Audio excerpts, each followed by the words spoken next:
안녕하세요. 알기 쉬운 보험 상식의 박상화 보험사입니다. 바람은 눈에 보이지 않습니다. 하지만 사랑처럼 저희들 주위에 존재합니다. 특별히 시카고는 바람의 도시입니다.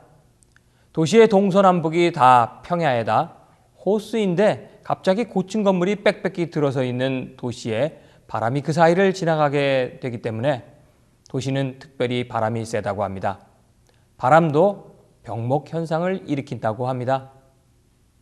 그런데 이런 바람이 저희 삶에서 많은 피해를 주는 것은 어쩔 수 없습니다. 바다에서 큰 파도를 만들고 땅에서는 태풍이나 토네이도로 두려움의 대상이 되곤 합니다. 과연 이런 것들이 평범한 삶을 사는 일반인들에게까지 피해를 주게 될까요? 주위에서 건물이 일부나 혹은 전부가 바람에 의해 파손이 되는 소식을 자주 듣게 되곤 합니다. 이것도 저희의 주택이나 비즈니스도 물론 포함이 됩니다. 주택에는 지붕이 날아가는 일이 자주 발생합니다. 이것이 특별히 최근에는 일부 싱글만 날아가는 경우 그 보상이 일부 수리비만 보상되므로 지붕 전체를 보험 보상되지 않을까 기대하고 클레임을 해보지만 결국 바람으로 날아간 부분만 보상이 돼서 실망하는 경우가 번번이 발생하게 됩니다.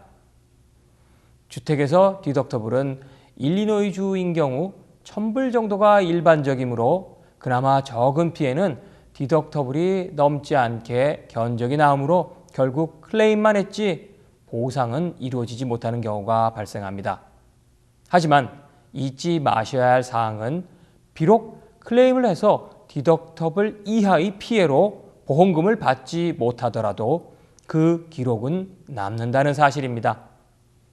이것이 보험료 상승과 다른 보험회사 플랜으로 이전할 때 불리한 조건으로 남게 될 수 있음을 기억하시기 바랍니다.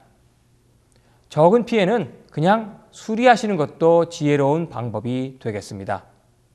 그런데 디덕터블에 관한 재미있는 사실 한 가지가 가입자들의 미래를 우울하게 합니다. 자동차 보험과 달리 주택보험은 디덕터블이 천정부지로 상승하고 있습니다. 이것이 일정 금액, 즉 500불, 1000불을 디덕터블로 사용하던 것이 점점 전체 주택의 재건축 비용의 비율, 즉 퍼센테이지로 계산이 되므로 작게는 2%에서 많게는 5%까지 정말 상상도 할 수 없을 만큼 높은 디덕터블이 눈앞에 놓이게 되었습니다. 따라서 그 기록을 잘 보존해야 한다는 것이 상식이 되어버렸습니다. 가령 30만 불의 주택에서 2% 디덕터블은 6,000불이 되겠고 5%라고 하면 이것이 15,000불이 되게 됩니다. 이렇게 된다면 웬만한 지붕 피해는 포기해야 하는 상황에 놓이게 되므로 클레임이 가입자에게 얼마나 영향을 줄지는 상상하기 싫을 정도가 될 것입니다. 이상기후라는 것이 꼭 피해를 더 많이 준다는 것을 의미하지는 않지만 가까운 미래에 자연재해가 줄어들 것이라고 예상하는 과학자들은 거의 없습니다. 따라서 저희들은 반드시 준비를 해야 합니다. 피해를 줄일 수 있는 주택을 만드는 획기적인 공법으로 집을 짓는다든지 건축 자재가 우박과 바람 혹은 물과 화재의 강력한 내구성을 갖게 된다면 마치 자동차처럼 기술 발달로 피해 차량과 탑승자를 보다 많이 보호해서 보험회사 입장에서 전체 보상 금액이 줄어들어 이것을 보험료 유지 내지는 하락의 효과를 주택보험에서도 누릴 수 있는 날이 곧 오지 않을까 예상해 봅니다. 사실 주택 외관 소재는 장족의 발전을 해서 이제는 더 이상 알루미늄 소재의 사이딩은 자재 시장에서 사라졌습니다. 그리고 이것을 바이널 사이딩이 차지했고 가격과 내구성에서 월등한 소재이므로 그 피해 혹은 보상 액수가 줄어든 것도 사실이며 시공까지도 점점 쉬워지고 있어서 그야말로 혁신을 이루어가고 있습니다.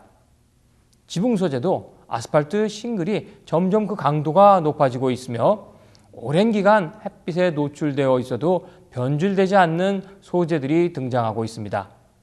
얼마 전까지만 해도 탁구공만한 우박에도 피해를 입던 것이 머지않은 시기에 축구공만한 우박이 내려도 끄떡없는 때가 오지 않을까요?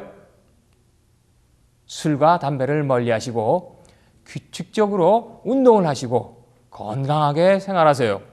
그러면 반드시 이런 좋은 물건을 구경하며 사시게 될 것입니다. 미래에 다른 위성이나 해양 도시는 몰라도 이런 작은 것들을 누리며 사는 세상을 꼭 보시기 바랍니다. 감사합니다.